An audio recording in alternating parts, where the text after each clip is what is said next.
Vou repetir porque isso é importante, tá? A primeira, paixão por aquilo que você faz, senão você desiste. A segunda é resiliência, que você não pode desistir nunca, ainda mais num ambiente como esse.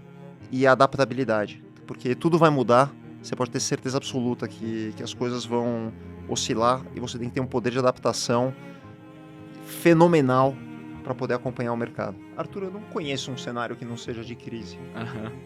Desde que eu comecei na crise, a Vitacom, assim, fica na memória, né? Porque vários empreendimentos que eu lancei, cada lançamento é como se fosse um IPO. Você imagina que o VGV médio de um lançamento da companhia, ele gira em torno de 200, 250 milhões de reais.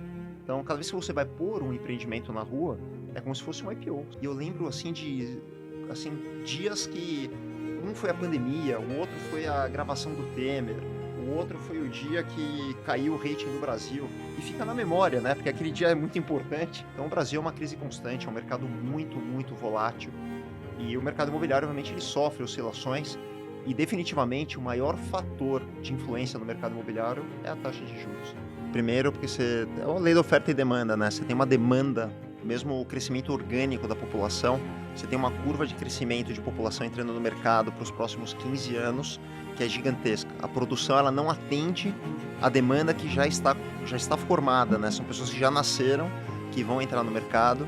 Então, o primeiro ponto, não acredito que chegou no topo e acredito que tem muita demanda por vir e a produção ela não atende nem metade dessa demanda formada. Então, a gente tem aí anos aí de uma bonificação demográfica ainda bastante forte.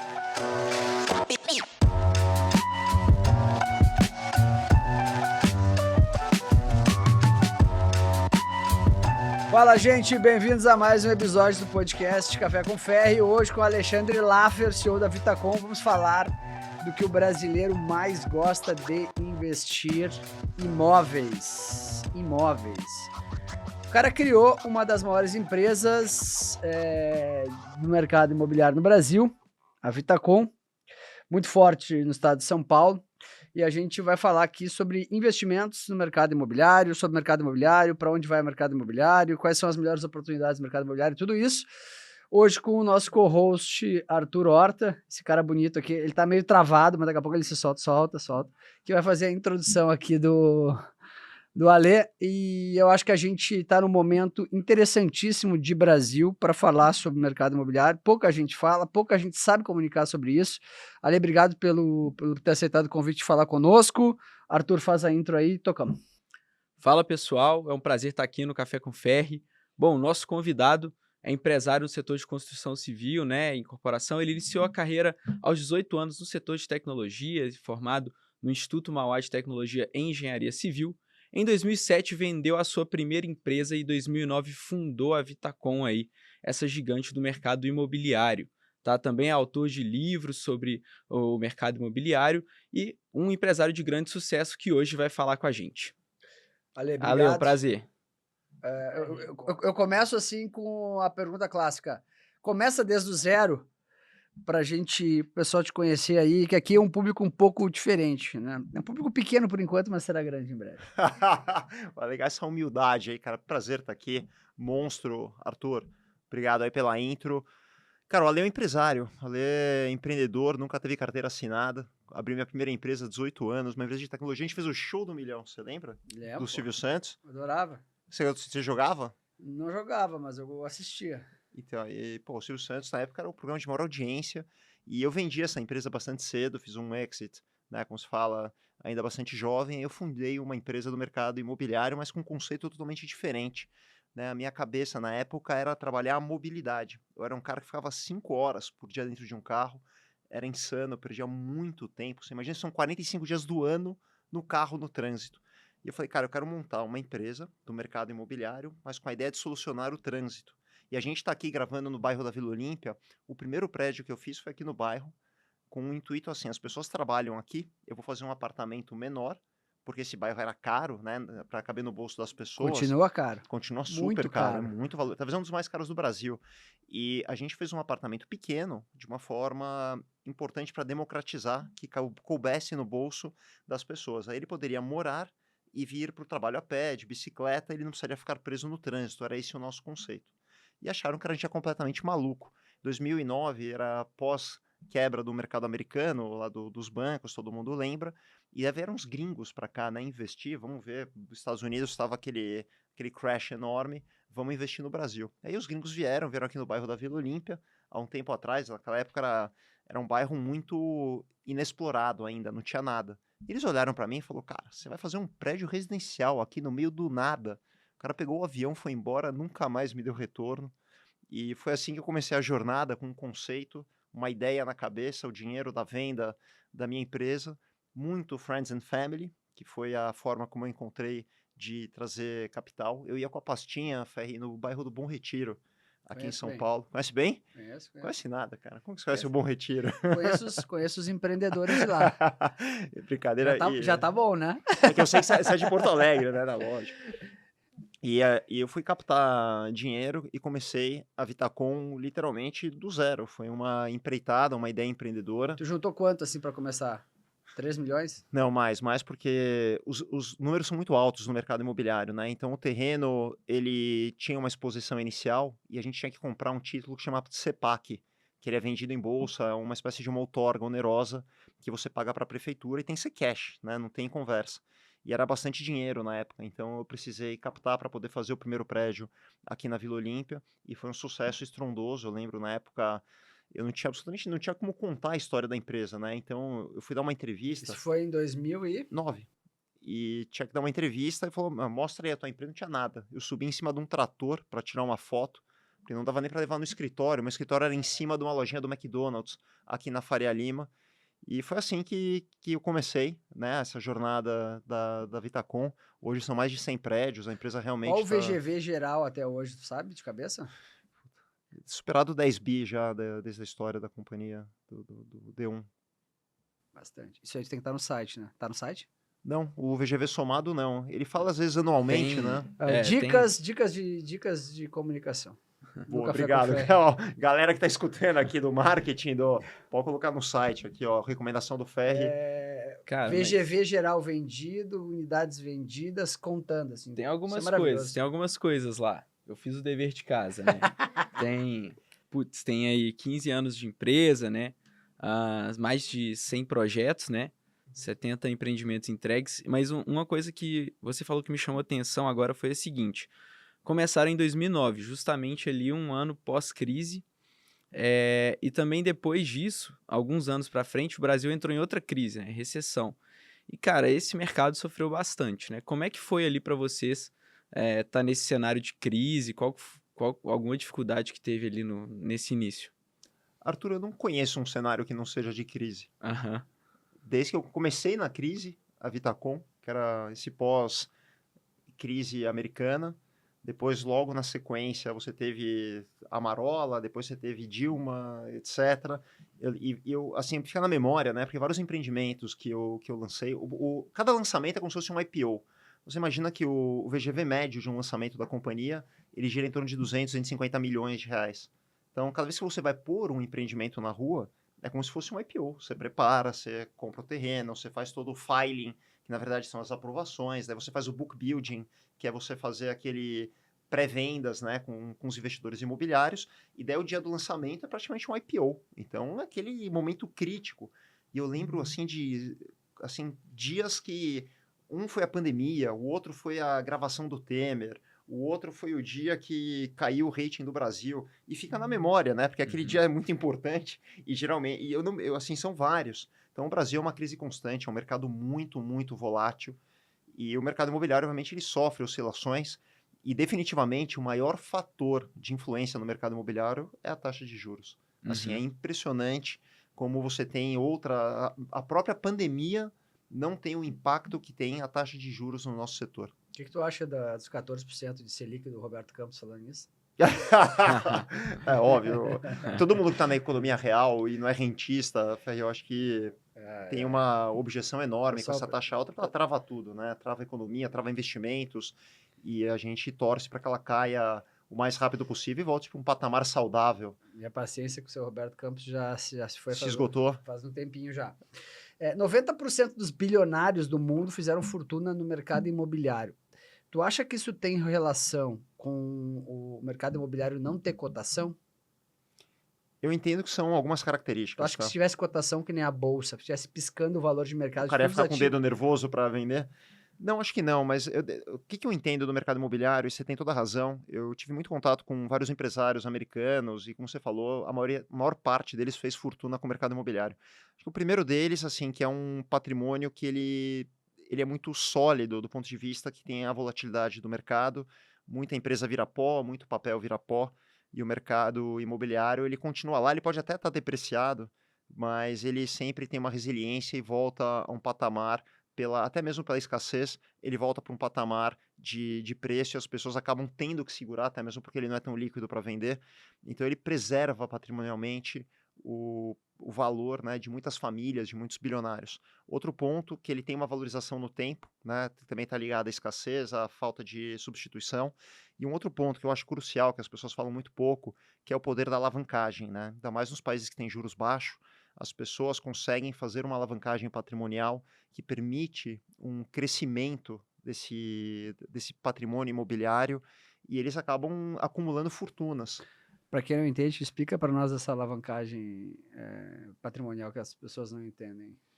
A alavancagem patrimonial, quando você compra um imóvel, Ferri, você muitas vezes tem que colocar o que a gente chama de down payment, né, que é uma espécie de um sinal, um valor inicial do imóvel, uma entrada, a famosa entrada, e você põe lá, depende da negociação, 10, 15, 20%, e muitas pessoas financiam o resto do imóvel, e eles quitam esse financiamento ou com recursos próprios, né, do seu patrimônio, ou com o próprio fluxo de capital advindo do imóvel, pela locação ou por alguma outra operação que eles fazem com aquele ativo.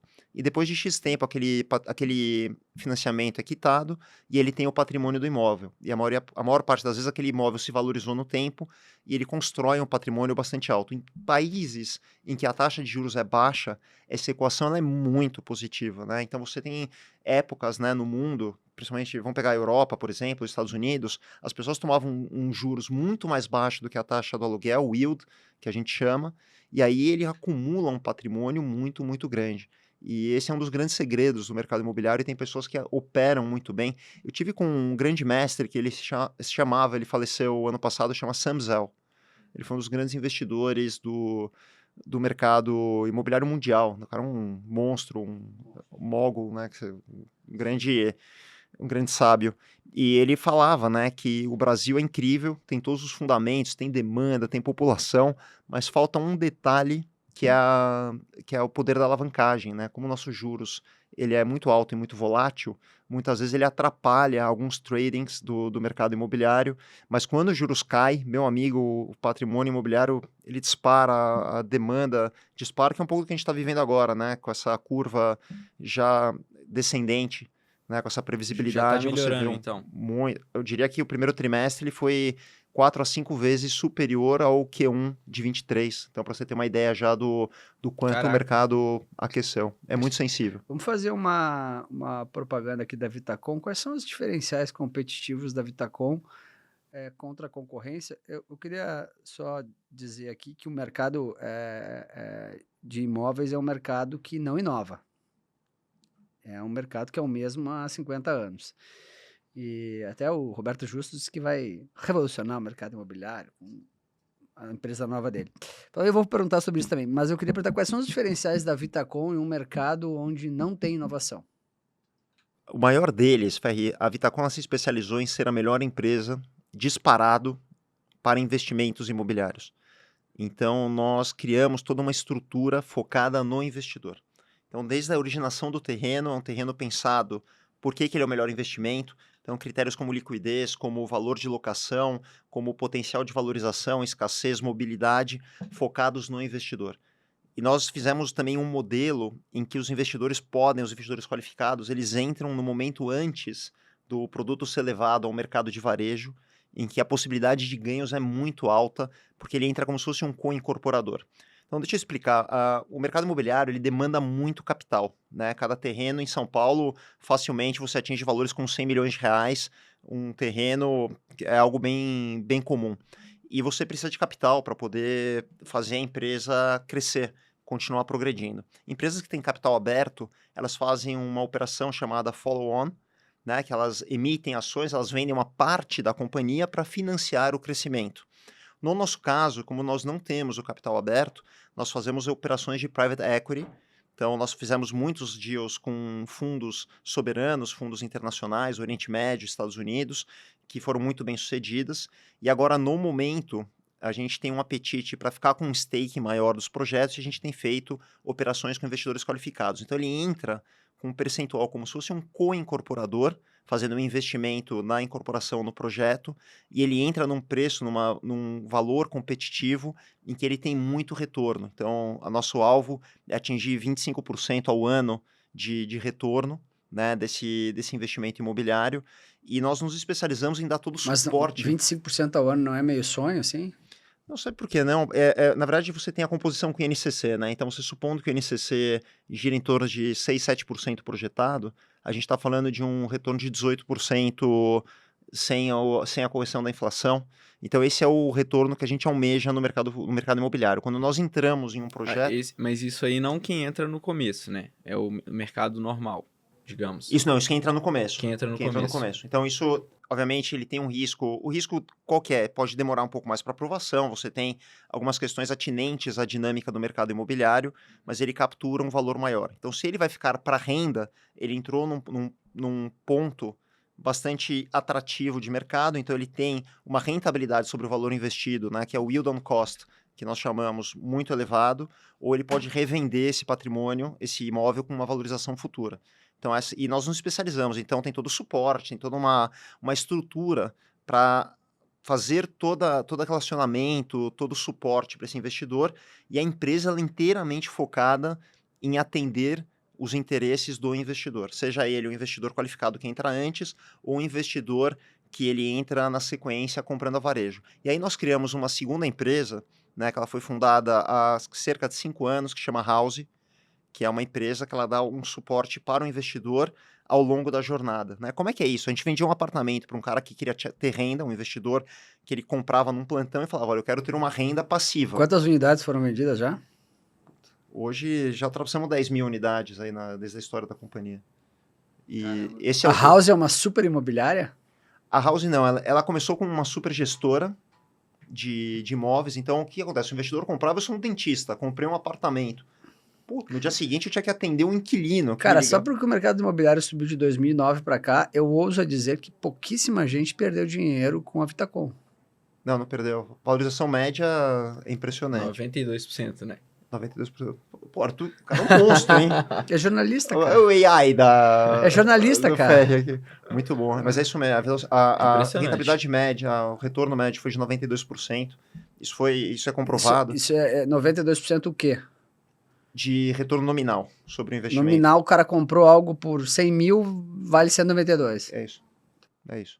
E daí, assim, a força do nosso mercado, ele vem de dar o suporte para esse investidor ao longo de todo o período. Então, nós criamos a House para o investidor que queria ter renda, mas não queria ter trabalho, né? O pai rico, o pai pobre, renda passiva, põe o dinheiro para trabalhar para você enquanto você dorme. Então, foi exatamente isso que a gente fez. Deixa aqui que eu administro, eu gero renda, eu distribuo. Então, criou-se a House. Depois a gente falou, olha, isso aqui pode ser para todo o mercado, não precisa ser só para Vitacom, né? Por que eu vou ficar preso... Mas qual é a diferença de uma imobiliária? Porque imobiliária eu vou lá, coloco meu apartamento para alugar e pago lá 10% para imobiliária. É uma imobiliária, não é? A diferença é que primeiro a gente cuida de tudo, então a gente mobília, cuida da manutenção, das taxas, condomínio, água, luz, IPTU, do inquilino. Nós fazemos uma alocação flexível. Isso foi uma invenção da House que é incrível, tá? Você tem um modelo que você pré-paga, então não tem nenhuma inadimplência. Você pré-paga no cartão de crédito o mês que você vai usar ou o tempo que você for utilizar e você mora naquele apartamento, daí você vai pagando de forma pré-paga os meses subsequentes. Se você não pagar, você não entra, que nem você não entra na sua academia. Se você não pagar, a catraquinha não gira. Então, o apartamento ele funciona exatamente da mesma forma e a gente consegue trazer um retorno muito maior pela flexibilidade. Não tem burocracia, não precisa de contrato fiador, porque é um modelo totalmente diferente do mercado. Então, nós conseguimos buscar, ainda mais com uma distribuição digital, principalmente em multicanais, um retorno muito maior para aquele investidor, e ele acompanha esse investimento da mesma forma como ele acompanha um investimento no banco. Então, ele tem um dash, né, um BI, em que ele vê lá... Vocês criaram esse aplicativo? Criou tudo zero. Eu tenho uma pergunta aqui. Uma das coisas que mais me chama atenção lá na House, no caso, olhando para para mim, no meu caso, seria como um consumidor ali, um cliente que vai ficar um tempo hospedado, né? E eu tenho vários amigos que usam também, então, assim, o contrato flexível é muito legal, né? O contrato flexível. Só que acaba, pra gente, parecendo um modelo de Airbnb, algo do tipo. Mas você falando, eu percebi que o diferencial tá justamente pro locatário, né? Pro cara que é proprietário do imóvel. E o cara que é proprietário do imóvel não vai ter dor de cabeça. Qual mais que você acha que é o diferencial da House, assim, para quem vai se hospedar no apartamento? E que tipo de valor que isso agrega? Então, Arthur, daí nós começamos fazendo essa gestão, começou com a Vitacom, depois a gente abriu para o mercado, e hoje a House está gigante, né? Ela está em 125 cidades do país, nós temos mais de 500 incorporadoras que são clientes, a Vitacom hoje representa menos de 5% do portfólio. Então essa solução, ela virou algo nacional, que a gente expandiu. A House captou agora uma rodada de investimentos importante, o mercado está bastante seco, né? Então você vê o quanto ela é atrativa. Quem consegue captar nesse mercado, meu amigo. Mostra que tem uma resiliência. Nós brincamos com uma startup camelo, né? Que ela deu resultado desde sempre. E nós queremos ser... É raro isso também, né? Raro. E ela entrega EBITDA positivo e considerável, tá? E a ideia é que ela, muito em breve, ela ultrapasse a grande parte das empresas do mercado imobiliário. Ela não tem um ativo, ela é totalmente asset light. E nós criamos aí um monstro, ela é a maior incorporadora virtual do país sem ter nenhum tijolo. Para você ter uma ideia, esse ano é um ano de lançamento de quase 10 bilhões. Então é muito maior que uma Cirela, que uma MRV, por exemplo. E ela não tem um ativo, ela se associa com incorporadores do Brasil inteiro. Quem são os sócios da Vitacom e da House? Na Vitacom é a minha família, sou eu e meus irmãos. Meus irmãos moravam em Nova York, mercado financeiro, são... Na House, isso? Na Vitacom. Na Vitacom. E na House, hoje nós são 3 fundos de Venture Capital, que são sócios que aportaram na companhia. Mas nós é o que? 70% de vocês, 30% dos fundos, algo assim? É aproximadamente 75-25 aproximadamente. E como é que é essa relação societária com teus irmãos, assim? Porque, cara, família todos os empreendedores que vêm aqui, todos, não são caras pequenos, viu? Um veio aqui e disse que não tem nenhuma família, o outro veio aqui e disse que a família foi expulsa. O que tu faz com o teu irmão quando tu quer mandar ele embora? Não manda, ele fica lá encostado. Como é que eu sou um privilegiado, talvez por ser a primeira geração no business, que, cara, a gente tem um alinhamento e uma cultura perfeita. Nós somos complementares. Então, logo no comecinho da empresa... Mas eles estão lá? Eles estão na administração também. Eles estão na Vitacom. Então, meu irmão hoje é CEO da Vitacom, eu sou presidente do conselho. Meu outro irmão é CFO da Vitacom. E hoje eu me dedico executivamente à House, que está expandindo. Então, eles moravam os dois em Nova York, eles estavam no mercado financeiro. Então, logo, assim, um ano e pouco depois da fundação da Vitacom, o mercado americano justo estava enfrentando toda aquela dificuldade. Eu falei, vem para cá que aqui está crescendo demais, eu preciso de uma ajuda. Então, eles vieram para cá e desde então nós temos aí uma sinergia perfeita, uma complementariedade. E acho que isso está muito ligado à primeira geração, sabe? Que está todo mundo muito mais preocupado em fazer virar, em se dedicar do que questões sucessórias, aquela história toda quando já entra na segunda, terceira geração. E eu sou um puta privilegiado, porque todo mundo é muito trabalhador, eles são muito bons, não porque eu tô aqui. Então, são questões aí de um alinhamento de fatores que fizeram isso acontecer. Vocês têm um foco basicamente em São Paulo, né?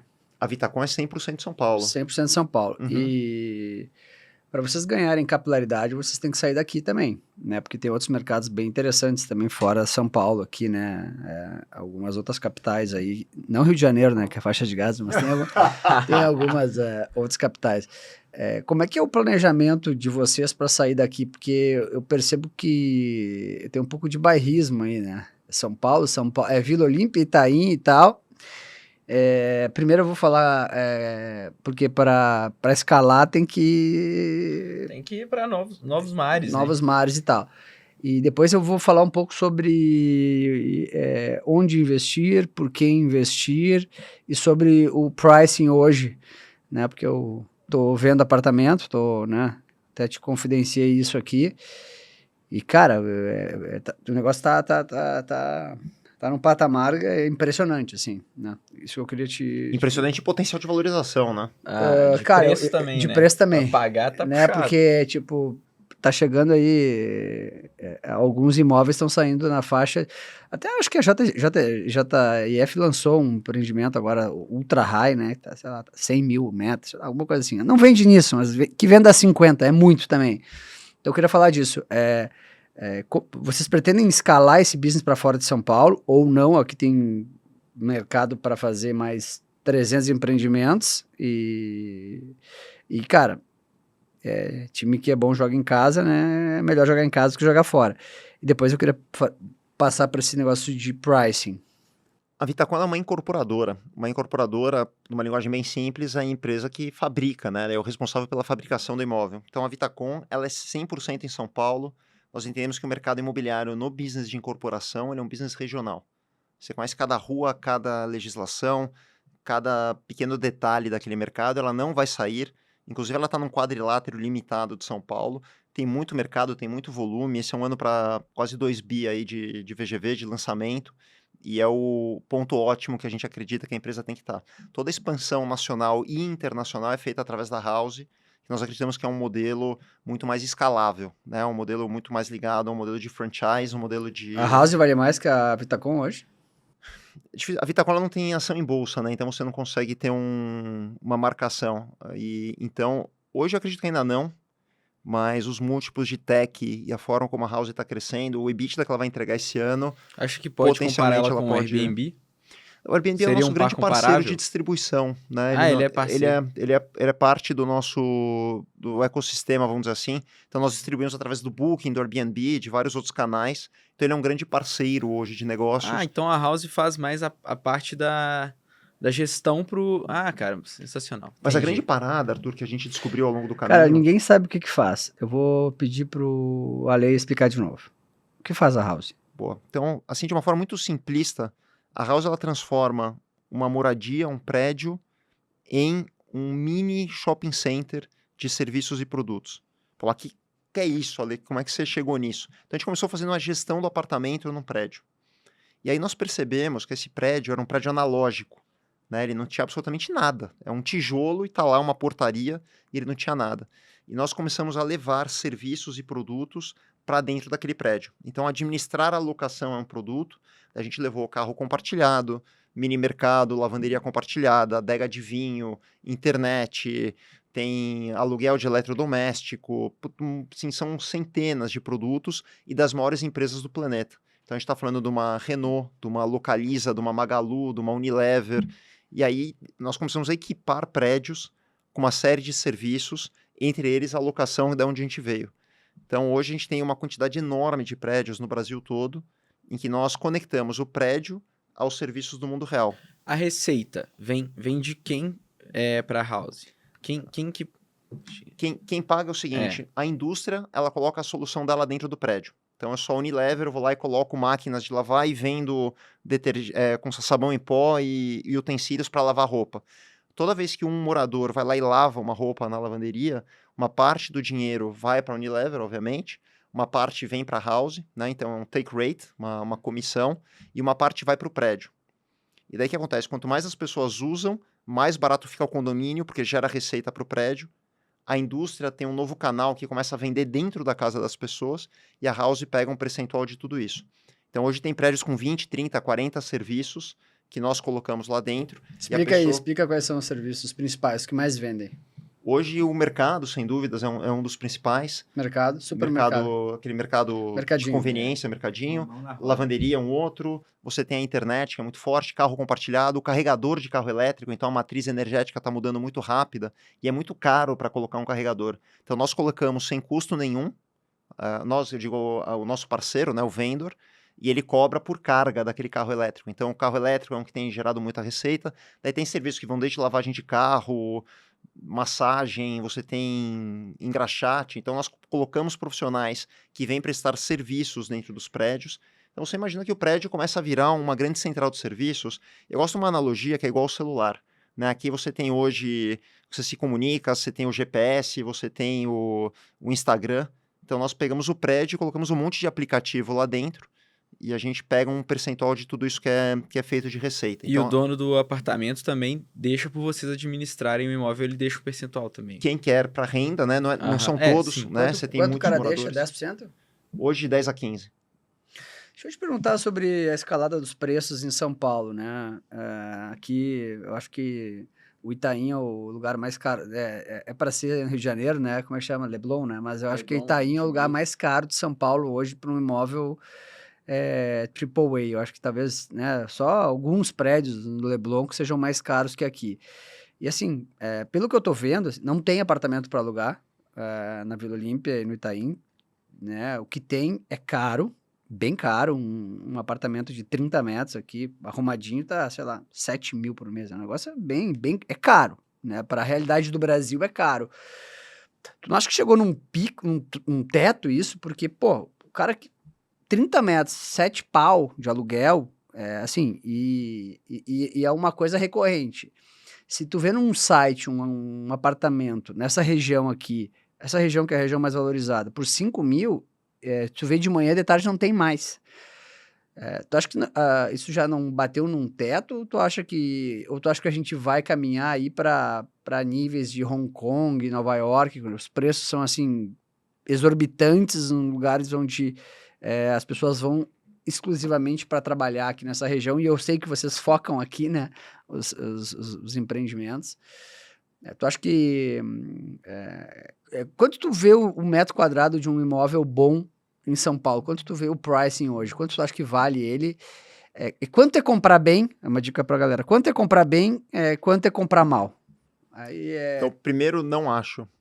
Primeiro, porque é uma lei da oferta e demanda, né? Você tem uma demanda, mesmo o crescimento orgânico da população, você tem uma curva de crescimento de população entrando no mercado para os próximos 15 anos, que é gigantesca. A produção, ela não atende a demanda que já está formada, né? São pessoas que já nasceram, que vão entrar no mercado e que vão precisar de um apartamento. Grande parte delas são pessoas de necessidade de uma pessoa só, né? De singles, que nós chamamos, porque são jovens que vão entrar no mercado e vão casar ou vão formar família muito mais para frente.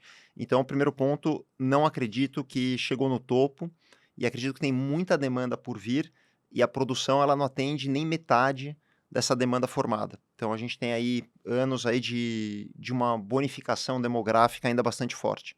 Esse é o primeiro ponto, tá? O segundo ponto, qualquer cidade no mundo, né, o que a gente chama de Zona 1, que é essa zona perto dos centros comerciais. Então, aqui nesse eixo Faria Lima, estão os maiores bancos, os maiores escritórios de advocacia, as empresas de tech. Então, é uma concentração de riqueza de demanda por pessoas muito grande.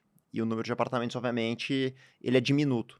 E aí todo mundo na pandemia falou, mas ninguém nunca mais vai morar em São Paulo e nunca mais vai ter trânsito. Isso aí era uma... Acabou não a foi? pandemia. Eu queria voltar nos vídeos. Eu fiz muita live Acabou na a pandemia, pandemia. as Isso pessoas aí voltaram para São isso aí Paulo é a coisa e mais o trânsito imbecil que subiu. existe. É. Isso aí Mas eu vou te falar, eu tenho várias lives que eu peguei, e daí sempre aparecem, né, os gurus do caos, e falavam que São Paulo, ninguém ia mais morar em São Paulo, Só- né? O só pessoal que ia você- morar todo no interior. Falou dos juros, né, cara? Os juros baixos abre espaço para várias ideias, né, cara? Muito, pra tudo que é ideia. E daí não ia ter mais. As pessoas não iam morar na cidade, não ia ter mais trânsito. Então hoje a gente volta, né, olhando o que está acontecendo hoje. Cara, eu nunca peguei tanto trânsito como eu tô pegando em São Paulo. Tá uma loucura, Inferno. um inferno. E você tem uma demanda por pessoas morando na cidade, né, querendo optar por a vida a 15 minutos, né, 15 minutos a pé, de uma forma muito intensa. Então, essa demanda faz com que todo esse núcleo de moradia perto desses eixos fique muito valorizado. Aí, o que acontece?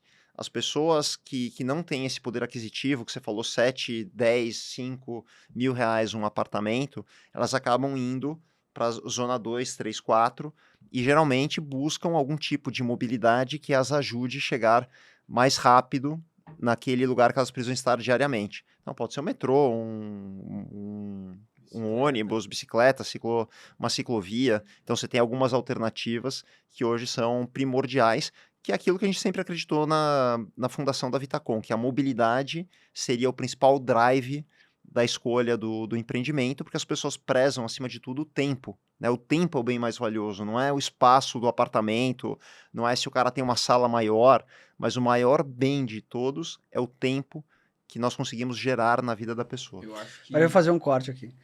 As 3 principais coisas que a pessoa que quer investir em imóveis tem que olhar. Primeiro, que eu acredito, localização parece que é clichê, mas a gente está falando de mobilidade, olha onde aquela pessoa precisa chegar, o poder de liquidez daquele imóvel, eu acredito que é um fator primordial. E em terceiro, eu diria que a qualidade, produto, tipologia, que também forma o preço do projeto. Então, acredito que são essas 3 variáveis aí que a pessoa tem que olhar com bastante atenção. E quais são os 3 principais erros que os investidores que investem em imóveis cometem? O maior deles é ter muito sentimento envolvido, né? Então, eu nasci nesse bairro, vou comprar nesse bairro sem fundamento nenhum. Muitas vezes não pesquisam adequadamente essa questão da mobilidade e localização, aí acaba tendo feira, não tem ruas de pouca atratividade, então esse também é um erro bastante comum, e tem muito produto errado, né? O que acontece? Eu vejo o pessoal colocando um produto de altíssimo padrão num lugar ruim. Então você pode colocar um prédio mais ou menos num lugar muito bom, ele funciona. Agora, se colocar um projeto incrível num lugar ruim, esquece. Então, isso é uma outra regra do mercado imobiliário que tem que ser respeitada.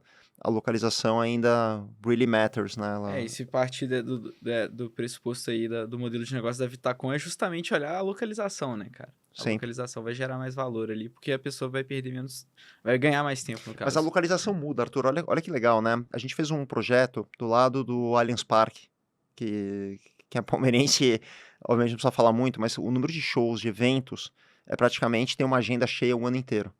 E assim, é uma demanda maluca, porque cada show desse são milhares de pessoas, mais o staff, mais todo mundo que trabalha para organizar o evento. E isso você tem uma rede hoteleira totalmente sucateada. Então a demanda por locações de curta permanência nesse lugar são assim malucas, tá? Tem fila. Quando eu chego num prédio hoje que a gente administra ali no entorno, parece que tem um check-in. Tem que olhar muita coisa, né? De aeroporto, Ferri. Não tô brincando. A fila sai para fora do prédio porque as pessoas estão chegando pro evento e uma diária com facilidade atinge R$1.500. Uma diária. De um apartamento. Caraca. E aí você imagina para onde vai a rentabilidade. Então, você tem que ficar de olho, né? A cidade, ela anda, né? Os eixos de demanda, você tem equipamentos que geram uma demanda estratosférica, a linha do metrô, ela está sendo ampliada o tempo inteiro. Então, é muito importante você ter assessoria, né, de alguém que conhece. Eu sei que o Ferri, muitas vezes, ele não gosta muito de ser assessorado, mas é importante essa visão, né? Eu acredito que o bom executivo imobiliário, ele é exatamente igual um consultor de investimentos, um médico, advogado, ele tem que agregar valor, ele tem que trazer informações preciosas, tem que ajudar na curadoria, porque esse é o grande segredo, né? É comprar bem, e aí cabe a Vitacom criar este modelo em que as pessoas podem participar ainda de um ponto muito anterior na curva, né, da vida do projeto, e ter uma vantagem competitiva no ponto de entrada. Você ganha dinheiro entrando bem, comprando bem o ativo como com qualquer outro mercado. Qual o maior segredo do mercado imobiliário? É comprar bem, tu acha? Comprar bem.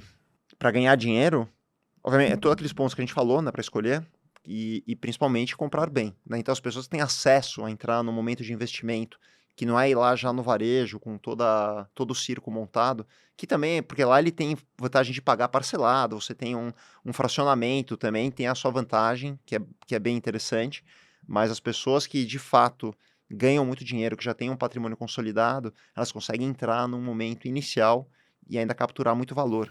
Eu tenho 2 perguntas aqui. A primeira, quando a gente estava falando de que aqui tá caro, né, metro quadrado e tal, me veio à mente a pergunta assim, se os planos de expansão da Vitacom ainda estão mais concentrados nessa região que, por exemplo, eu e o Ferri aqui, a gente acha que tá caro, né? Sai coisas, preços exorbitantes. Se ainda é o lugar de oportunidade, vocês veem um terreno aqui, vocês vão ficar interessados e tal, no preço que tá hoje. E a segunda pergunta é justamente essa do fundamento, cara, porque assim, a gente sempre escuta a história de que não sei quem comprou lote quando era fazenda sabe? E aí depois virou um bairro e tal, mas como é que a gente pode identificar o que vai valorizar? Porque, assim, às vezes aqui no mercado a gente olha uma ação para 1 ano, para 2 anos, mas, cara, o mercado imobiliário tem que olhar para muitos anos. Como é que vocês fazem para identificar e capturar esse fundamento no começo? Qual é o bairro emergente de São Paulo que a pessoa que comprar imóvel vai ganhar dinheiro nos próximos 5 anos? São muitos, Ferri. A gente Não, hoje... eu vou refazer a pergunta e tu vai ter que responder, porque isso é Na um lata? corte. Vou fazer a pergunta. Se eu quiser comprar um imóvel num bairro que tenha potencial de valorização em São Paulo, onde tu compraria?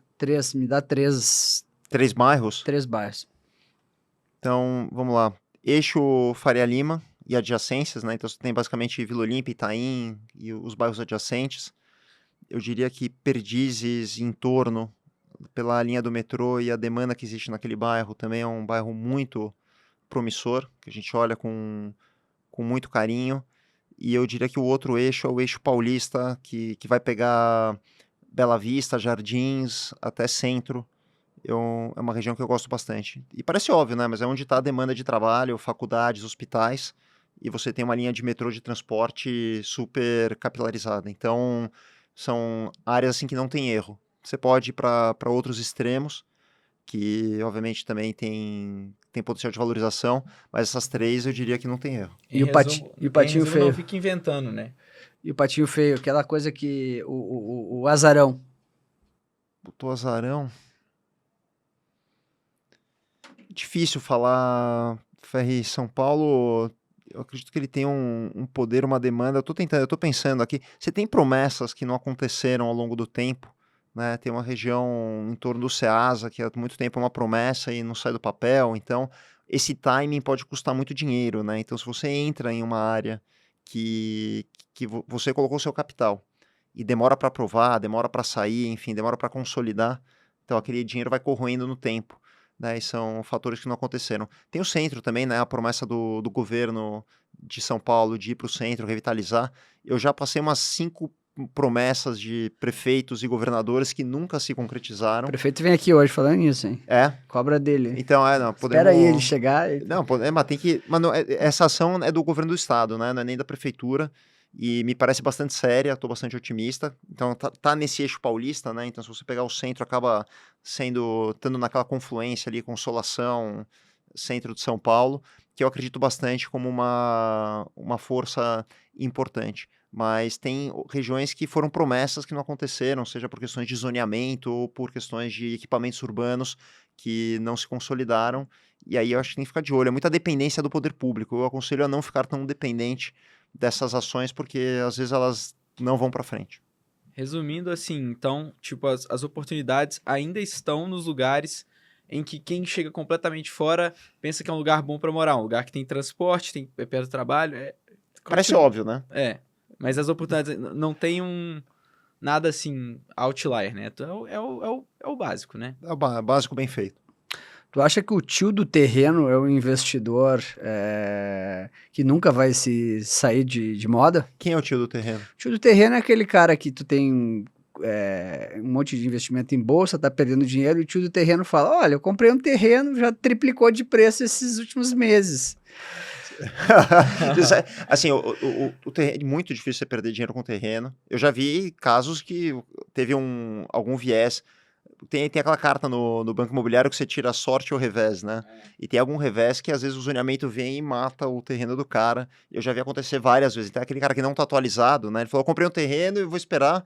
Muitas vezes se esperar pode ser perigoso. Então tem que ficar atento para não ser pego num contrapé. Às vezes abre um shopping do lado do seu terreno, às vezes também, abre um cemitério. Também, é quase isso. Mas o ponto é que, de fato, as pessoas ganham muito dinheiro, né? Geralmente o terreno é aquele fator da escassez, né? A população vai crescendo, a cidade cresce, não se fabricam novos terrenos, a localização tende a se valorizar, ela não tem cotação na tela, né? Aquela brincadeira que, se tivesse, ele ia também ver oscilações, mas como não tem...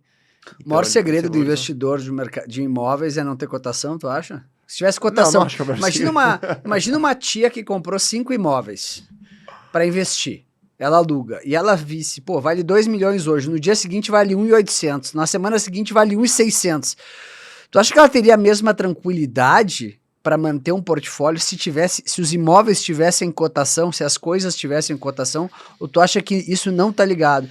Porque eu trabalho com investidores de renda variável. Os caras, a cotação arrebenta a cabeça dos caras. Tem cara, juro por Deus, eu tenho um cliente aqui de 2 bilhões. O cara colocou 2 milhões em ações. Caiu 10%, o cara surta. Enquanto ele comprou um terreno na praia de 20 milhões, o negócio tá valendo um terço. Ele não tá nem aí, ele nem se preocupa, nem pensa nisso. Tu acha que o imóvel não ter cotações atualizadas online facilita muito na hora da cabeça, porque a cabeça dos investidores, né? Porque o que atrapalha, na verdade, o investidor é a cabeça dele, na minha concepção. O ponto mais importante do investidor é a cabeça. E o mercado imobiliário não tem cotação. Tu acha que isso afeta a tomada de decisão das pessoas ou não? Pessoal, vou falar aqui que o imóvel não ter cotação diária, na verdade, é uma grande dádiva, porque impede que as pessoas façam um monte de besteira, que é apertar o botão na hora errada, né? E tem um outro fator que a maior parte desses imóveis ela está alugada, né? Para quem não sabe, mais de um terço da cidade de São Paulo é formada por imóveis alugados, né? São pessoas que não têm o próprio imóvel. No caso do residencial, esse percentual vem crescendo a cada ano. Mas a rentabilidade ela não oscila todos os dias. Então a pessoa, mesmo que o imóvel ele variou, né, ele teria uma cotação de tela, como a locação ela é fixa, o valor da entrada ela tende a ser muito estável, então aquele valor ele não é tão relevante no tempo. E isso faz com que a pessoa não tome decisões erradas, e esse é um dos grandes fatores daquela preservação patrimonial que a gente falou, que impede, assim, literalmente impede que a pessoa faça a besteira de vender na hora errada por um preço errado, e ela acaba mantendo o ativo na carteira, o que faz com que ela, geralmente no tempo, ganhe muito dinheiro, desde que ela preste atenção, né, que a área não seja degradada, que não tenha algum outro fator externo que possa vir a desvalorizar aquele patrimônio. Tu acha que tu teve sorte na tua vida, por ser um empreendedor que ganhou bastante dinheiro? Tu acha que sorte é um fator importante na vida de alguém? Tu acha que sorte conta ou não? Eu acredito em muito trabalho, eu trabalho todos os dias da minha vida e acredito na bênção de Deus por fazer o bem. Tem gente que chama isso de sorte, eu tenho essa crença. Onde tu acha que foi o maior erro que vocês cometeram? Qual foi o maior erro como empreendedor que tu cometeu? Nossa, foram vários, né? Acho que o empreendedor, principalmente aquele que inova, ele comete muitos erros. Nós temos que garantir, né, assim como no mercado de ações, que os acertos tenham em valor, não em quantidade, tá? Eu acredito que os meus erros em quantidade foram maiores do que os acertos, mas em valor gerado, os acertos foram infinitamente maiores. Mas foram vários erros, desde fazer projetos que não encaixavam muito bem no lugar, às vezes acreditar em projetos com muito otimismo e eles não tinham tudo isso, mas também teve outros que eu fui muito melhor daquilo que foi previsto, ou a resiliência, né? Na própria House, pensando, olhando em retrospectiva, nós tivemos que fazer várias mudanças no modelo de negócio. Aliás, Ferri, eu não conheço, você que é um cara que fala com muitos empresários, né, aqui, eu não conheço uma empresa, um empresário que ele prosperou ficando exatamente na mesma tese inicial ou no mesmo business plan inicial que ele fez. Não conheço nenhuma grande empresa, nenhum grande case. Então, talvez o maior poder, né, quando a gente fala de erros que vão acontecer com certeza, é o poder de adaptabilidade do empreendedor. Ele vai ter que se adaptar no tempo e cada vez mais. Então, um empreendedor que tem o poder de se adaptar, que ele aprecia o novo, né, que ele consegue ver e entender que o erro, né, ele tem que celebrar o erro para entender que isso é uma parte de uma jornada para descobrir um novo caminho, são aqueles que vão fazer diferença no mundo e no mercado, que eles atuam. E beleza, né? Assim, a gente tem um mercado, cara, que é muito dinâmico, né? Vocês inovaram lá atrás, quando lançaram a Vitacom, com esse novo modelo voltado para mobilidade. Agora inovaram de novo com a House, que é bem mais legal do que eu pensava, o modelo Asset Light. Mas, cara, como fazer para se manter atualizado e se manter atento às tendências para conseguir estar sempre inovando? Nós somos antenas. Hoje a informação está 100% disponível para qualquer um. Eu gosto muito de me lançar em coisas que não têm absolutamente nada a ver com o meu setor. Então, eu vou em evento de tecnologia, eventos de mídia, de setor de automobilístico. Aí tem grupos, né? A Endeavor é um grupo que eu faço parte. E lá é um blowing mind constante. Assim, você chega lá, você vai ouvir sobre... Eu estava semana retrasada no iFood. Nada a ver com o meu mercado. Eu tive insights poderosíssimos, que eu falo com a minha equipe. Mas aquilo lá é uma máquina, hein? A máquina. Mas a ideia da plataforma, né, que eles juntam um restaurante com um motoboy e chega no consumidor final, é sensacional. Eu tive uma mentoria com o Stélio do Mercado Livre. Porra, os insights, você falar com um cara desse, que montou esse monstro, você não tem ideia, assim, é blowing mind o tempo inteiro, né? Então, acho que são exposições que você vai colocando na cabeça. Agora, o grande empresário, empreendedor, acho que é aquele cara que tem que estar aberto, ele tem que ter a cabeça muito aberta, tem que estar sempre apto para entender. Eu sentei com um chinês semana passada, esses mais recentes que eu tô lembrando, né? Ele fabrica máquinas de venda de mercadoria autônoma. Então você vai lá e pega lá uma cerveja em algum lugar, ele boleta a cerveja no teu cartão de crédito, você não precisa fazer nada, né? Na China, esse maluco ele tem quase 100 mil máquinas espalhadas na China, e ele chegou pra mim e falou, eu sou pequeno na China. É vending machine? É como se fosse uma vending machine, mas é uma geladeira autônoma, você abre a geladeira, pega lá o que você quer e ele boleta já no seu cartão de crédito. QR Code, nem isso. Nem isso, eles têm lá o WeChat ali, que é uma Caraca. maluquice, né? Então, WeChat é uma louco. estrutura totalmente diferente da nossa.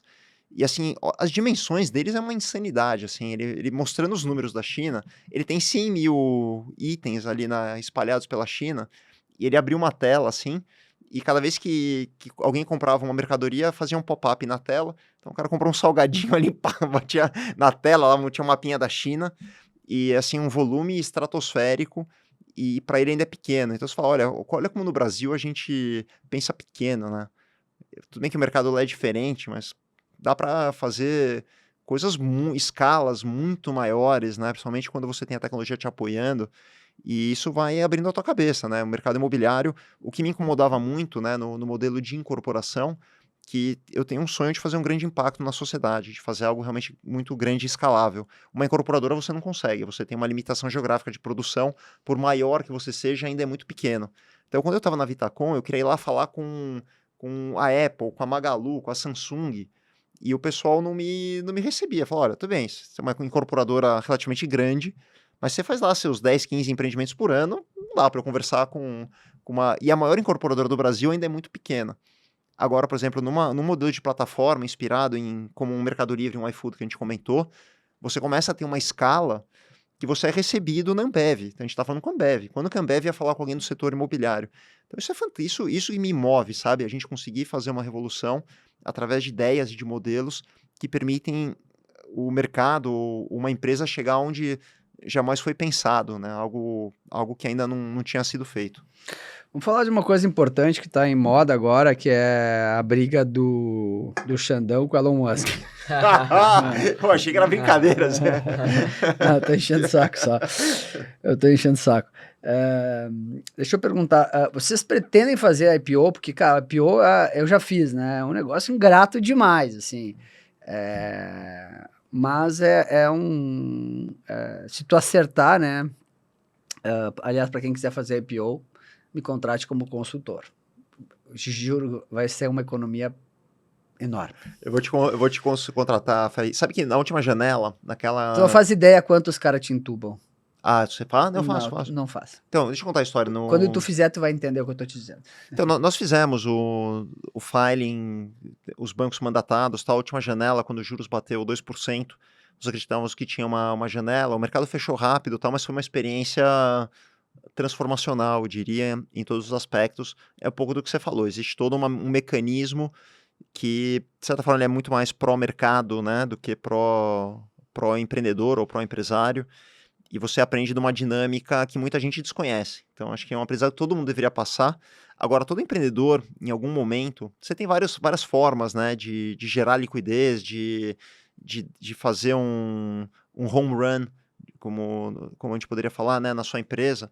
E o IPO acho que é uma delas. Então, todo empresário que sonha crescer, fazer algo grande, escalável, eu entendo que o IPO é algo que deve ser sempre almejado como algo potencial. Então, me agrada a ideia.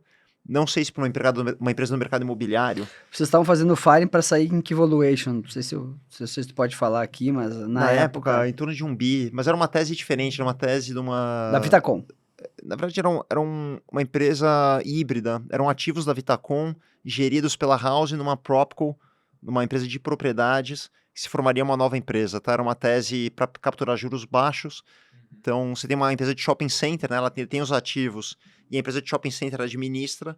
Então, nós faríamos uma empresa de prédios residenciais em que a gente separou alguns ativos e a House administraria esses ativos. Então, era uma tese híbrida, mas, obviamente, os juros começou a subir, veio toda aquela onda que fechou a janela, então a tese não parava de pé numa situação. Então, foi aquele famoso voo de galinha de juros baixos, como Brasil, muitas né, Brasil.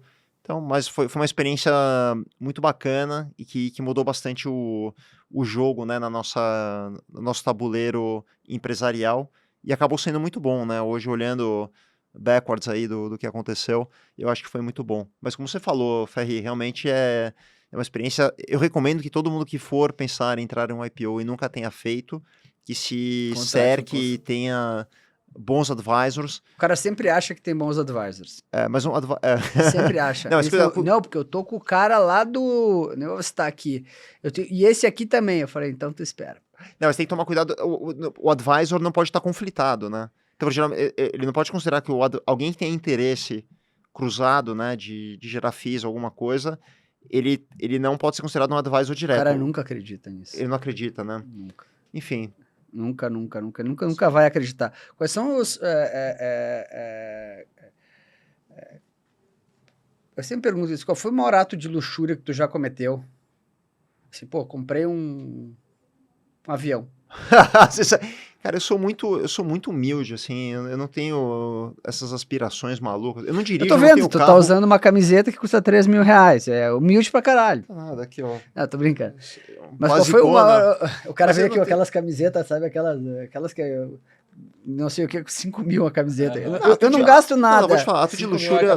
Eu não vou chamar de luxúria, tá? Mas estratégias empresariais de ter pago um valor estratosférico num terreno por ele estar num lugar, numa Faria Lima, por exemplo, poderia ser considerado um ato. Não vou chamar de luxúria, mas foi um ato de pagar pela marca, mas com uma visão empresarial e com fundamentos de aquilo ali valorizaria. Mas deu um frio na barriga de estar pagando caro? Pô. Meu irmão, a hora que você faz um cheque de muitos dígitos, pode falar o que quiser. É dinheiro, mas né, é dinheiro. Então você sempre... Porque assim, as possibilidades... Você trabalha para que nada aconteça de errado. Você tem muita experiência, muito background para fazer isso, assessores, né, jurídicos, financeiros. Mas amanhã alguém pode chegar e embargar um terreno, pode decretar uma mudança no zoneamento. Tem um caso emblemático aqui na Faria Lima, que tem um prédio que foi comprado, que é onde é a sede do Itaú, que ele deveria ser um prédio com potencial construtivo muito maior. Ele deve ser um prédio alto, com potencial. Daí acabou o potencial construtivo e ele fez cerca de um quarto. Foi o maior negócio imobiliário da história do Brasil. Foi o maior negócio. Mas você vê que era para ser 4 vezes maior, porque o potencial daquele prédio era para ser 4 vezes maior. Mesmo assim, acabou sendo um bom negócio. Mas é um fator, né, que é atinente ao negócio de um risco imprevisível, de um fator exógeno em que todo empreendedor está sujeito. Então, cabe a nós, obviamente, trabalhar para que não aconteça, mas faz parte. E como, de novo, os números são muito altos, é óbvio que você tem momentos que você tem algo em risco bastante grande. Mas a gente gosta, né? Acho que o empreendedor, principalmente no Brasil, ele tem que ser apaixonado por essa volatilidade, né? Por esse momento de risco constante. E a gente acaba se acostumando. Quando você perguntou, né, como foi viver uma crise, eu não me lembro de ter vivido fora da crise. E quem é o cara mais inteligente que você já conheceu? Foram vários. Não, um só. O mais? Tem um cara que é muito amigo meu, que eu acho um cara brilhante, que é o Fred Trajano. Um cara que eu gosto demais. Eu gosto muito do Hélio Seibel. É um só. Um só? Um só. O cara mais... Esse cara, mais inteligente de todos? O cara, assim, esse cara é... Fora da curva, num nível... Eu conheço uns caras fora da curva que são pobres. Tem não conseguiram ganhar dinheiro na vida. Também. Mas então eu vou te falar... que a inteligência, ela não tem correlação... Vou fazer um corte aqui, Fábio. Você não fala nada no podcast, não tem corte teu. Inteligência não tem correlação com ganhar dinheiro. Então, não importa quão inteligente você seja, isso não quer dizer que você vai ganhar dinheiro na vida. Então eu vou te falar, o cara mais inteligente que eu conheci, ele foi o lugar que eu trabalhei, que foi a primeira empresa de corretagem digital do Brasil, que fazia trading digital, chamava NetTrade. E depois ele virou meu sócio. Ele chama Sérgio Kulikovski, ele fundou depois a CertSign, mas é o cara mais inteligente que eu conheço. O QI no Brasil, né? Mas a capacidade, a inteligência dele é de outro mundo, assim, é um negócio muito fora da curva. Então, um cara que como inteligência, talvez o mais inteligente que eu já conheci. Sabe que... deixa eu te perguntar das 3 principais qualidades que eu acho que tu acha que alguém tem que ter para vencer no mundo empresarial. Quais são as 3 qualidades que tu acha que tem que ter para a pessoa vencer no mundo empresarial? Na tua cabeça, assim. Paixão, a primeira, adaptabilidade, poder de adaptação e resiliência. A gente brinca que é resiliência, né, na empresa, mas são as 3 sem dúvida nenhuma. Vou repetir porque essa é importante, tá? A primeira, paixão por aquilo que você faz, senão você desiste. A segunda é resiliência, que você não pode desistir nunca, ainda mais num ambiente como esse.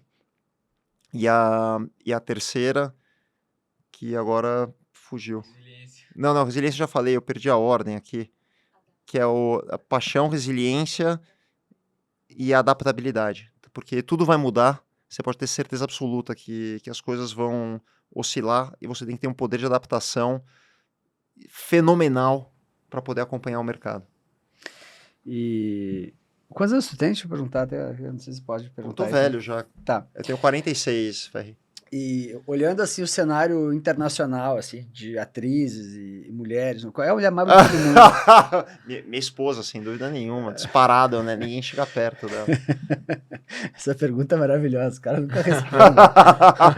Os caras nunca respondem. Eu sou apaixonado, eu tô com minha esposa há 30 anos. Caramba! E sou completamente apaixonado, é a mulher mais bonita do mundo. A gente acredita nisso aí, vamos combinar. Se tu não trabalhasse no mercado imobiliário, que é o mercado mais de longo prazo e tudo, o que tu faria da vida? Que é o que eu faço hoje, em tecnologia. E eu consegui unir os dois. Mas, e se não fosse algo que tu já tá fazendo, o que tu faria? Pô, essa é poderosa. Eu gosto muito de esporte, aí eu seria um atleta, que eu curto bastante. Como a outra opção. É que eu nunca me vi fora do... Eu respiro... Meu pai é do mercado imobiliário, e eu desde pequeno que me conheço por gente, eu ia com ele ver obra, ver plantão de vendas, 4, 5, 6 anos de idade, eu ia para ver obra e concretagem. Então, eu nunca pensei nisso, porque eu nunca me vi fora desse mundo, desse mercado, e eu tive essa intersecção com tecnologia, então, para mim, não é algo a ser considerado. Tu ganhou dinheiro pra burro, tua família ganhou dinheiro pra burro, mas digamos que eu tirasse tudo de ti hoje, absolutamente tudo, nem R$1. E assim como tu tá quebrado hoje, não tem mais R$1, a gente tem várias pessoas aqui que deram errado, fizeram uma empresa, deu errado, perdeu tudo, faliu e tem que começar de novo do zero. Onde tu começaria do zero para tentar ganhar dinheiro hoje, né? Porque, na verdade, a pessoa precisa sempre, para se sustentar, tem que começar a ganhar dinheiro de alguma maneira. E, pô, o Brasil é o país das oportunidades infinitas, eternas, né? Onde tu empreenderia hoje? Aqui eu ia conseguir um dinheiro emprestado, ia começar esse business aqui, ia não sei o quê. O que tu faria hoje se tu começasse do absoluto zero? Tirei tudo que tu tem hoje, botei sentado ali e fala, cara, começa de novo. Pelo conhecimento, pelo número de oportunidades, conhecimento que eu já detenho, né? Pelo conhecimento ninguém te tira, pode acontecer o que for, você tem aí uma bagagem. Corte. Então eu iria para um modelo de vendas ligado à corretagem no mercado imobiliário. Então acho que tem uma oportunidade gigantesca de distribuição, de crescer, de fazer muito dinheiro com capital zero. Você não teria problema, e com o conhecimento que eu tenho, a força de vontade que eu tenho e hoje as ferramentas digitais, eu entendo que seria um recomeço bastante produtivo e rápido. Então eu faria isso. Para os caras do mercado imobiliário que vão nos assistir aqui, é um saco. Assim, o corretor, ele acha que tu é bobo. tô vivendo isso. Eu falo com os caras acham, olha, apareceu um pato aqui para pagar R$1 trilhão num imóvel. Como que a pessoa que quer comprar o imóvel, ela consegue ter uma assessoria que seja uma assessoria fidedigna, que a pessoa realmente possa te ajudar? Porque, por exemplo, se tu entrar aqui nos sites aqui de compra e de venda de imóveis, é que eu faço isso recorrentemente. O que mais tem é isca. Sabe isca? É o idiota. O cara olha um apartamento top, por um preço razoável, poxa, que legal. Aí tu clica, vai visitar, não existe. Ele só quer pegar o teu lead para te oferecer outro lixo. Como que a pessoa escapa disso hoje? Isso é uma praga. É tipo aqueles plantações com aquelas... Como chama aqueles bichos? Chama? Como chama aqueles... Gafanhoto? Gafanhoto, cara. O mercado imobiliário é tipo gafanhoto. É um monte na tua cabeça e tu não consegue, cara. Como é que tu acha alguém sério? Ó, cara, o preço é esse, essa opção aqui é boa. Porque, cara, isso eu acho que é uma solução pra pessoa ficar rica nesse negócio. Que é só isca. Tipo assim, todos os sites que vendem imóveis estão todos desatualizados. Tem lá 300 mil ofertas. Das 300 mil ofertas, 290 mil ofertas são falsas. E a pessoa fica perdendo tempo infinito. Que tu pode ficar 3 meses procurando, 2 horas por dia, que é só fraude. Como o cara foge disso? Boa, pessoal, aqui, foi um corte aqui, hein, Ferri? Você aqui gosta de corte? Pessoal, olha, o Ferri, cara bem sucedido, mercado financeiro. Olha o depoimento dele sobre esse negócio da antiga forma de fazer corretagem, que é um malho. Ninguém mais tem saco, ninguém mais tem tempo para isso. Então você que é profissional do mercado imobiliário, você tem que atuar como um profissional do mercado financeiro ou de tantas outras indústrias. Então aquele negócio de ficar operando porque não tem preço na tela, ele vai entrar no WhatsApp, ele vai entrar no chat, vai perguntar para outra pessoa, vai perguntar para o amigo quanto ele pagou. Então esse negócio de ficar operando preço, de trazer um malho para capturar lead, só vai estragar a tua reputação. Você que é do mercado imobiliário, você precisa ser que nem um bom advogado, um bom médico, um bom dentista, um bom consultor financeiro, operar com transparência, curadoria e ajudar de fato o teu investidor, principalmente não perder o tempo dele. Então, acho que existe uma nova fase, uma nova onda de profissionais se formando, que eles operam de uma outra maneira. Né? Esse negócio de ficar barganhando preço, desconto, aquela história toda, eu não acredito. Eu acredito muito mais no profissional que opera com transparência, que opera com lisura. E, de fato, as plataformas, você vê que elas estão hoje perderam totalmente a relevância, né? Então, existiam empresas de listing no passado, que eram Sabe como é grandes que eu achei portais. esse imóvel aqui? É, O dono me ofereceu no Instagram. então, você vê que O fundo do Itaú, faz sentido. o gestor do fundo do Itaú falou, Ferri, eu vi que tu está procurando imóvel, eu tenho esse aqui que é legal, tu vai gostar, o preço está razoável. Foi assim. Eu vim aqui de manhã, às 10 da manhã, meio-dia fechei. Sabe quantos imóveis eu olhei, a gente visitou e eu olhei? Quanto? 150. Tá brincando. Não. Você perdeu tempo para ir visitar. Eu visitei 40. Loucura, né? E teve imóveis que eu mandei a proposta, é esse imóvel aqui, é essa proposta, tá fechado, mandei a proposta, pode alugar. E aí? Abriu? Não existia. Não existia. Então, olha que loucura, né? Essas plataformas de listing, que você falou, o pessoal põe um negócio que não existe, põe uma isca ali, e essa é a cultura, né? Eu ponho a isca, vou gerar o lead, o cliente fica puto, né? Não ganha nada, perdeu o tempo de todo mundo. Então, é o modo antigo, né? De fazer corretagem, que eu não acredito mais. Por isso que esses portais perderam relevância, hoje a verba destinada para eles é muito baixa, mas ainda impera em grande parte dos canais e dos profissionais essa cultura do me engana que eu gosto. Então, eu acredito que existe aí, por isso que existe essa oportunidade gigante de criar uma mudança. E aí, o que a gente fez na House, né? É o preço de tela. A pessoa, 99% dos clientes não visitam o apartamento, ele faz totalmente digital, e é o preço de tela. Então, ele paga com cartão de crédito, tem essa de eu vou ligar para barganhar, para ver. É tipo um booking. É um booking. É um booking para moradia.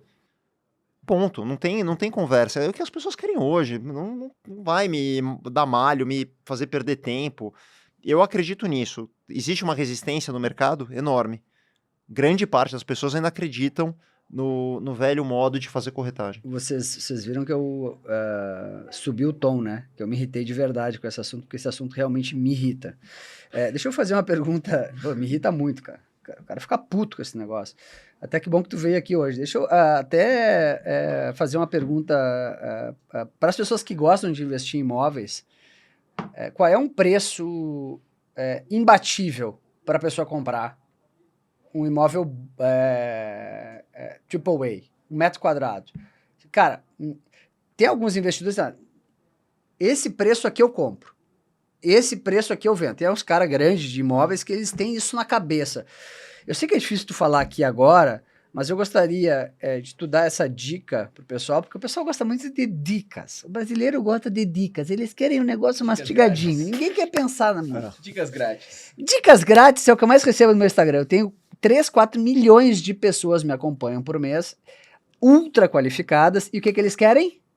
Bitcoin e loteria, né? Não, eles querem dicas. Não, os meus são qualificados. Eles querem dicas grátis. Dicas grátis. Então, pensando no momento dicas grátis, que preço que seria um preço para o cara comprar um imóvel bom, 1 metro quadrado, aí tu coloca um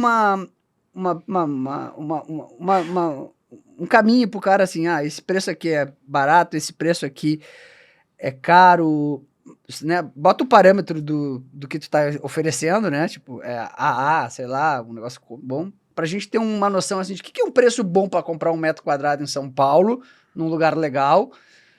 Quanto vale isso? Isso tem potencial de se valorizar. Eu posso pagar até 20 mil metros, 25 mil metros, 18 mil metros, 30 mil metros, 50 mil metros. Essa depois a gente faz os... Ferri, olha que loucura, né? Você tem, numa mesma rua, você tem aí uma diferença de uma quadra, o preço pode variar mais de 50%. Então, quando você fala em metro quadrado, é muito difícil, né, você arbitrar. Pode ser a qualidade do ativo, pode ser uma rua, uma avenida, alguma coisa que deprecia o imóvel. Então, acho que a melhor forma de você avaliar realmente é pegar os últimos 3 deals que saíram naquele ativo, se for o caso de um apartamento, né, que você tem várias unidades com a mesma tipologia, com a mesma formatação, e você pegar os 3 últimos deals que saíram, e aí você consegue ter realmente um valor base. Porque acontece, quando você entra num portal desse, você tem o ESC, né, você tem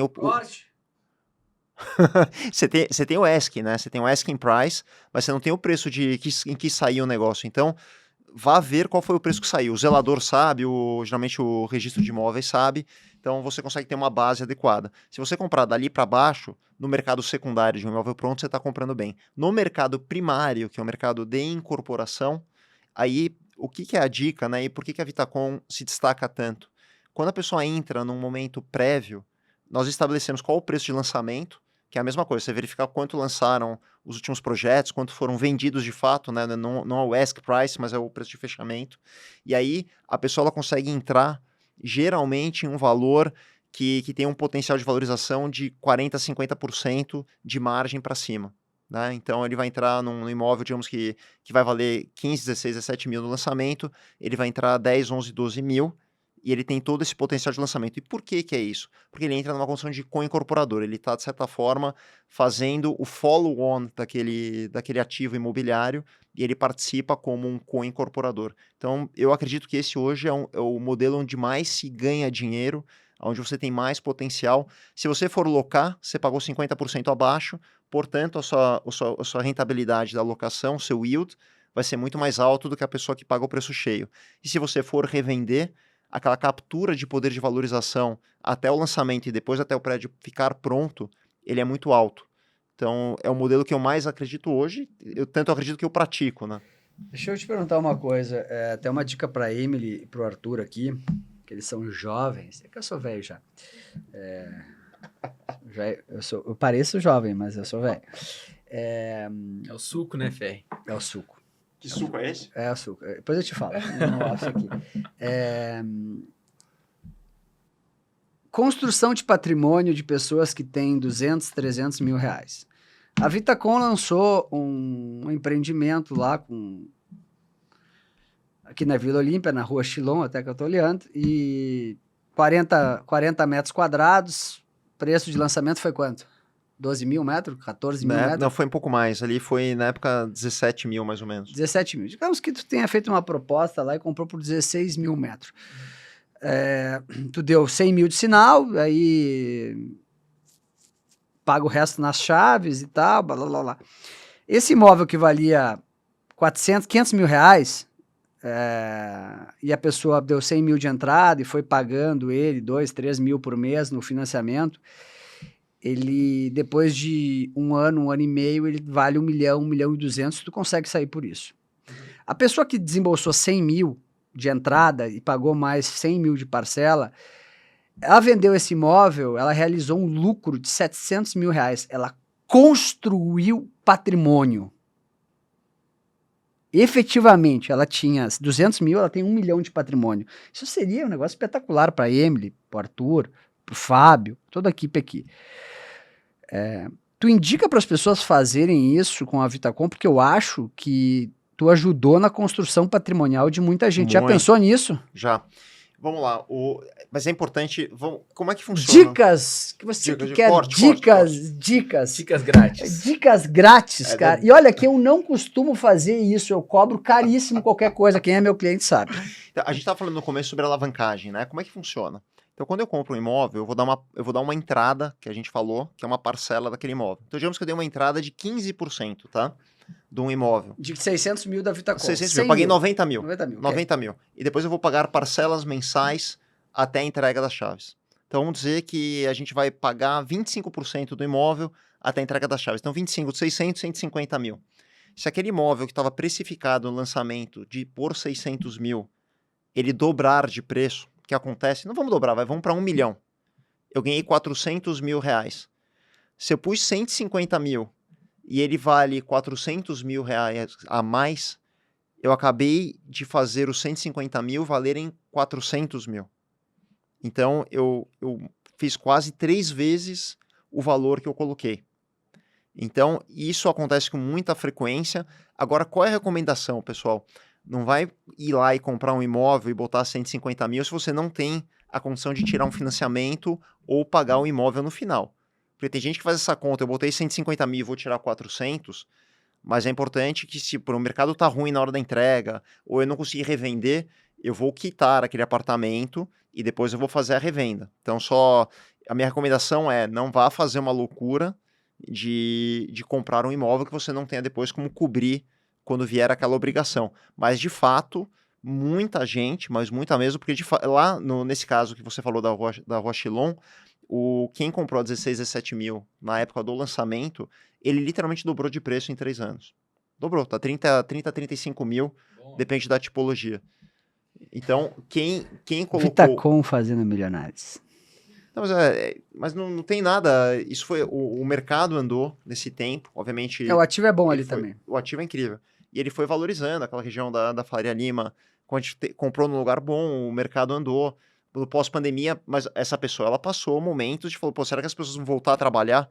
Se não tem gente trabalhando, quem vai querer morar na Faria Lima? Ia todo mundo morar numa casa de campo no interior. Então esse cara passou maus momentos com as previsões apocalípticas do momento pandêmico. Então, por isso, se tivesse preço na tela, todo mundo ia ter vendido, não ia, Fê? Com certeza. Com certeza. Vamos fazer considerações finais. Vamos, eu tenho uma pergunta de corte aqui. A última, então, de e corte. aí considerações finais, que a gente... Se deixar eu perguntar aqui, meu, eu fico perguntando. Vamos 2 lá. horas e meia. Ale, a Vitacom, ela chegou no mercado com uma coisa inovadora ali, lançando apartamentos menores, 40 metros quadrados. Hoje, aqui em São Paulo, tá todo mundo lançando estúdios de 25 metros quadrados. Para onde vai isso? Os apartamentos vão diminuir ainda mais? A gente fez de 10 metros quadrados, a legislação não permite mais, mas qual foi a percepção, Arthur, que nós entendemos? Muita gente, mas muita mesmo, ele precisa de uma cama e um lugar para dormir. E você pega, por exemplo, na Europa, o pessoal compartilha banheiro, tem toda uma história ali de o cara mora num quarto de uma casa e o brasileiro não tem muito esse hábito, né? Você não tem banheiro no corredor ou esse compartilhamento. Então a solução é a pessoa ter uma unidade privativa, que ele tenha um apartamento, cozinha, banheiro próprios, por uma questão até mesmo cultural. E aí nós percebemos que se a pessoa tiver 15, 17, 18 metros quadrados, ela se sujeita a ficar num lugar menor e ela paga praticamente a mesma coisa para um apartamento de 20 ou um apartamento de 30. E daí o que acontece? Como você pagou 50% a menos no imóvel, porque ele tem 50% a menos de área, a tua rentabilidade é muito mais alta. E aí o porquê do compacto, né? A maior parte das pessoas que está entrando no mercado imobiliário ou que precisam morar são pessoas que estão entrando na vida adulta, então 18 mais, vão para a faculdade, vão entrar no mercado de trabalho, vieram de fora de São Paulo e mudaram para a capital e precisam de um lugar para morar. Essa é a grande demanda e essas pessoas vão ficar provavelmente até próximo dos seus 40 anos solteiras, que é essa idade que as pessoas estão formando família.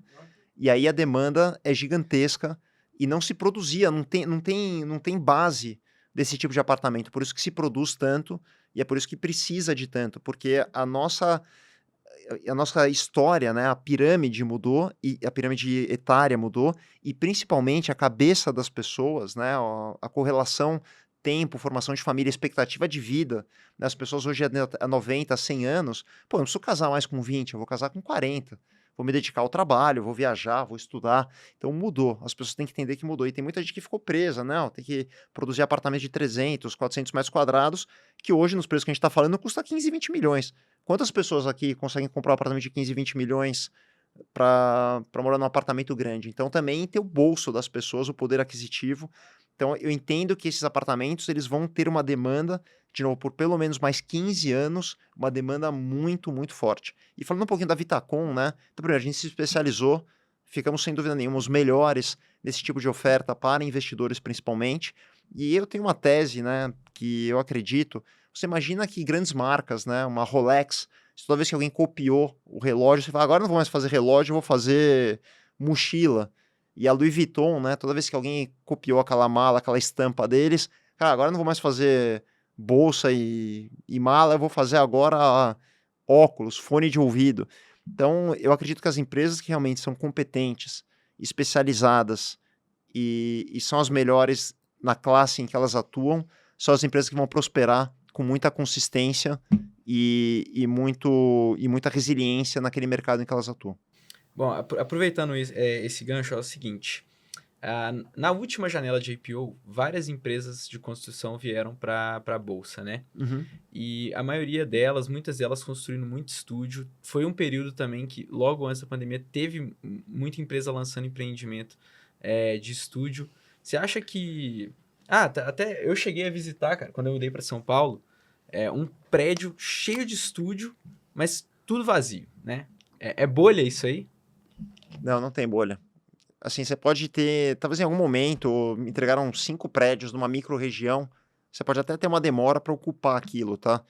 Mas uma bolha acontece quando você não tem demanda, né? Você tem uma criação de oferta artificial e você não vai ter a demanda para consumir. Ali você vai ter uma demanda constante, você tem um déficit habitacional e uma demanda já pré-existente gigantesca. Então, isso vale para todas as tipologias, tá? E eu entendo que hoje o mercado, nas grandes capitais, é um mercado de 1 e 2 dormitórios. 3 e 4, que são apartamentos de 5, 10, 20 milhões, é acessível a um percentual mínimo da população. Somando os dois, não chega a 10, 15%.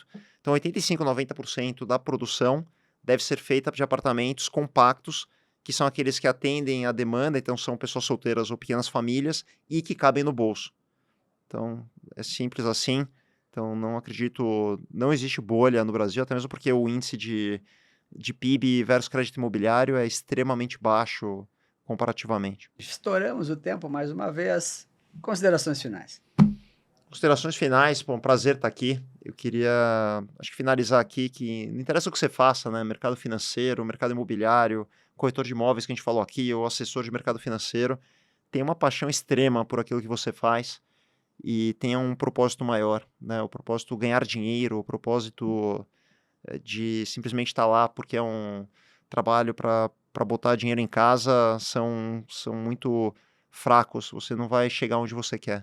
Então, acho que tem que ter um propósito maior naquilo que a gente faz e principalmente muita paixão, porque é difícil, cara, a jornada não é brincadeira, galera, principalmente no Brasil, altos, baixos, mercado financeiro nem se fala, e você tem que ter muita paixão por aquilo para continuar resiliente, e quando você fica no jogo, o sucesso vem. Então fica no jogo que vale a pena. Obrigado, pessoal. Obrigado, gente. Mais uma aula aí de mercado imobiliário. Hoje com essa lenda aqui, um dos maiores empreendedores do mercado imobiliário do Brasil. Até o próximo podcast. Obrigado, Arthur, Ale. Valeu, pessoal. Até a próxima.